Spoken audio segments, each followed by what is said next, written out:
So, good morning, friends. Today we will see how to use the Trinity software, which data we want to identify a different drought indices, and how to find out a drought indices, different drought indices like that SPI, RDI, ASPI, and ERDI. Okay, so first we click on the Trinity and then we go on a calculate indices. But here when we go on a calculate indices, at that time they want a PET data, precipitation data, stream flow data, and they also want a first year and last year total duration. Then we go on a drought indices, but here we haven't data of PET. So first we find out to PET. So when we go on a find out to PET, at that time we have to data complete data. So here we take a one station like that, a Halwad station. Halwad is a taluka of Morbi. Okay, so we take a Halwad station. So we have a data for Halwad station to 1970 to 2020. So we have a total data to 50 years. So select 1970 first year and total duration of data 50 years. Then we write here latitude of Halwad station 23.02. okay, then select a method, Hargreaves method. Okay, then maximum temperature. So maximum temperature, we have a file of maximum temperature. Here we have a Halwad station file, and we also have a maximum temperature and minimum temperature file. So we put a file in this. Okay, and here we take a calculate mean temperature, then output file. So here we write a PET. This is the output file. Okay, and then click on a calculate. Okay, so here we click on a find to PET file.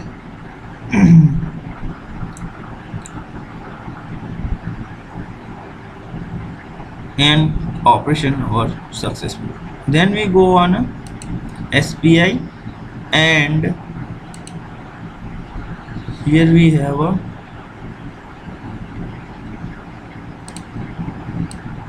all the things. So then put a precipitation of Halwad station here, then PET which we find out recently. Okay, and here we put a 1970 and 15 year. Okay, then we go on this file.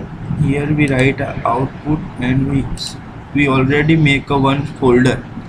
यहाँ पे हमने एक अच्छा सा folder बना लेना है सभी इंडाइसेस के लिए. इंडाइसेस करके उसमें SPI इंडेक्स सिलेक्ट करना है, और SPI 1 के लिए यहाँ पे हमें लिखना है कि हड़वद. यहाँ पे आउटपुट फाइल हमें मिलेगी हड़वद. ओके, तो हड़वद सिलेक्ट कर लेना है 1 मंथ के लिए, और फिर यहाँ पे क्लिक कर देना है. तो फ्रेंड्स, इस तरह ये तीन, सबसे पहले कैलकुलेट PET वो फाइंड आउट करना है, फिर डेटा मैनेजमेंट में जाना है, फिर हमें प्रेसिपिटेशन की फ़ाइल बनाई हुई है जो फाइल हमें अक्टूबर टू सितंबर फॉर्म में रखनी है. ओके, तो इस तरह याद रखना है. फिर हम बारी बारी से डिफरेंट हमारे फोल्डर बना के रखने कि भाई SPI 1 के लिए क्या करना है, SPI 2 के लिए क्या करना है. ये फोल्डर हमें पहले से बना के रखने. बाकी एकदम सिंपल रहेगा फ्रेंड्स. मैं सभी फाइल के फॉर्मेट आपको बता दूंगा अभी रिसेंटली किस तरह करना है, कैसे करना है. और यहाँ बारी बारी से जब भी आप SPI 6 के लिए जा रहे हैं तो SPI 6 सिलेक्ट करना है और उसके लिए कैलकुलेट करना है, और उसका फोल्डर अलग से बना के रखना है. ये चीज़ हमेशा याद रखनी है फ्रेंड्स। और ट्रिंसिक सॉफ्टवेयर में एक बार आपको थोड़ी प्रैक्टिस चाहिए, उसके बाद आप सिंपली कर सकते हो। हाँ, आपका डेटा का फॉर्मेट एकदम कंप्लीट चाहिए, अदरवाइज डेटा का फॉर्मेट हमेशा अक्टूबर टू सितंबर रखना है। डेटा के फॉर्मेट में एक चीज़ याद रखनी है कि जब भी टेम्परेचर का फॉर्मेट है उसमें भी अक्टूबर टू सितंबर ही रखना है, कॉलम में ईयर लगा के रखने हैं। Got it friends. अब यहाँ पे हमने जैसे कि RDI आया है तो यहाँ पे हमारा RDI का एक अलग से बना के रखना है कि भाई हर बार 1 मंथ RDI, तो ऐसे फाइंड आउट करना है सब भी। यानी कि हम mainly 4 drought indices find out करने के SPI, RDI, ASPI, ERDI। तो SPI में हम 1 मंथ के लिए, 3 मंथ के लिए, 6 मंथ के लिए और 12 मंथ के लिए, तो ये करना है। फिर RDI में 1 मंथ के लिए, 3 मंथ के लिए, 6 मंथ के लिए और 12 मंथ के लिए। सेम ऐसे ही हम ASPI में भी इस तरह से ही जाएंगे, 1 मंथ के लिए, 3 मंथ के लिए, 6 मंथ के लिए और 12 मंथ के लिए। तो इस तरह से हम फाइंड आउट करते ही जाएंगे। यहाँ पे अगर हमारा डेटा का फॉर्मेट एकदम कंप्लीट है तो हमें कहीं भी दिक्कत नहीं आएगी। सिंपली आपको फोल्डर बना के रखने, मैंने कैसे फोल्डर बना के रखे मैं जस्ट आपको ये ख़त्म होने के बाद दिखा देता हूँ कि देखो फ्रेंड्स, इस तरह से मैंने फोल्डर बना के रखे। और फोल्डर बना के रखोगे तो आपको आपका डेटा अच्छे से क्लियर और अच्छा एक्यूरेट डेटा मिलेगा।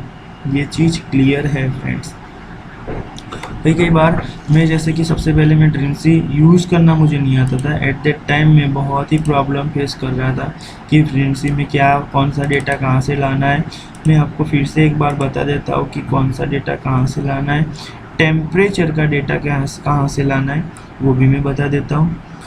ये ख़त्म होने के बाद मैं आपको अच्छे से फिर से कौन सा डेटा मैंने ला के रखा है वो भी दिखा देता हूँ, और कैसे फॉर्म में ला के रखा है वो भी मैं आपको दिखा देता हूँ।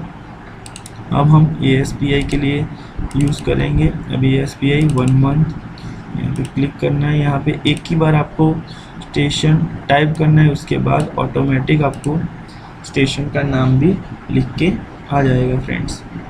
तो ये एक अच्छी चीज़ है। अब ASPI के लिए यानी एग्रीकल्चरल स्टैंडर्डाइज्ड प्रेसिपिटेशन इंडेक्स हम 1 मंथ के लिए फाइंड किया। अब हम 3 मंथ के लिए फाइंड आउट करेंगे। बारी बारी से सिलेक्ट करने में फ्रेंड्स आउटपुट फाइल और आपका रेफरेंस पीरियड ये बिल्कुल देखना है। कई बार आप काम करते जाते हो, उस टाइम पे आपको पता नहीं चलता और आप आउटपुट फाइल यानी 3 मंथ के लिए होती है, बट रेफरेंस पीरियड में आपने 6 मंथ डाल दिया। ये गलती नहीं होनी चाहिए, क्योंकि आपका डेटा फिर आप जब भी उसको टेबल फॉर्म में ले जाएंगे या आपके ग्राफिकल फॉर्म में ले जाएंगे, उस टाइम पे आपको डेटा एक्यूरेट नहीं मिल पाएगा। इसलिए ये चीज़ बहुत ही इम्पोर्टेंस रहती है, राइट। अब ERDI, अब उसमें भी सेम यही करना है, 1 मंथ सिलेक्ट करना है और ERDI का फोल्डर हमने पहले से बना के रखा है और उसमें भी 1 मंथ, और हर वक्त ऑटोमेटिकली हमने एक बार लिखा है तो बारी बारी से वहाँ पे हमको टाइप नहीं करना है, राइट फ्रेंड्स। ये चीज़ एकदम क्लियर है, कट है। एक बार ही सभी डेटा के लिए हमें मेहनत करनी पड़ेगी। बाकी सॉफ्टवेयर बहुत ही अच्छा है। मैं ये सॉफ्टवेयर को 5 में से 5 स्टार दूंगा, 5 स्टार रेटिंग दूंगा, क्योंकि ये सॉफ्टवेयर से मेरा बहुत सारा काम इजीली हो गया है। SPI जनरेटर से ये बहुत ही अच्छा काम करता है। लास्ट टाइम हमने SPI निकालने के लिए SPI जनरेटर का यूज़ करा था, बट SPI जनरेटर में क्या होता है, अकेला SPI फाइंड आउट होता है, उसके अलावा ये दूसरे 4 इंडाइसिस या 6 इंडाइसिस हम फाइंड आउट नहीं कर पाते। तो यहाँ पे एक चीज़ यहाँ पे हमको बेनिफिट मिलता है, सिर्फ डेटा को आपको अच्छे से रखना है और आपका सब कुछ एक ही में निकल जाएगा। ये एक बहुत ही अच्छी चीज़ है। अब जैसे कि हमारा ये ERDI ख़त्म होने आया, इफेक्टिव रिकॉर्डेंस ड्रॉट इंडेक्स ख़त्म होने आया, उसके बाद मैं दिखा देता हूँ कि कौन कौन से डेटा मेरे कौन कौन से फॉर्म में, टेबल फॉर्म कैसे आता है, किस तरह मैंने फोल्डर को अच्छे से सेट किए। आप भी इस तरह आपका फोल्डर को अच्छे से सजा दो तो आपकी दिक्कत कभी नहीं आएंगी, देखो अब ये लास्ट है, इसके बाद मैं आपको दिखा दूंगा कि मैंने किस तरह हमारा फोल्डर सेट किया हुआ है, राइट फ्रेंड्स। ओके देखो अब मैं यहाँ से सब कुछ कैंसिल कर रहा हूँ, मेरा सब कुछ हो गया है। तो ये हमारा था, जैसो अभी देखो मैं मेरा ये PhD रिसर्च का फोल्डर है, उसमें मैंने डेटा करके एक फोल्डर बनाया।